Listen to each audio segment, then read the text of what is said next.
হে guys good morning welcome back my YouTube channel. সকলোৰে মনত এটা প্ৰশ্ন আছে যে 15 জুনৰ পিছত আকৌ এবাৰ সম্পূৰ্ণ লকডাউন হ'ব নেকি? আহক এই খবৰৰ বিষয়ে আজিৰ ভিডিঅ'ত আলোচনা কৰোঁ।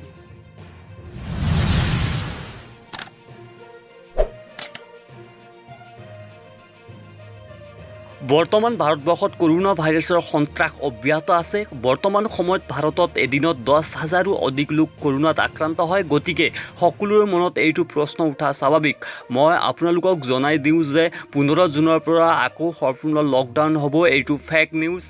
ইতিমধ্যে PIB ফেক্ট চেক টুইটাৰৰ যোগেদি জনাইছে এইটো फेक न्यूज़ है और तेलुके लिखिसे सोशल मीडिया पर फैलाई जा रही है एक फोटो में दावा किया जा रहा है कि गृह मंत्रालय द्वारा ट्रेन और हवाई यात्रा पर प्रतिबंध के साथ 15 जून से देश में फिर से एक पूर्ण लॉकडाउन लागू किया जा सकता है।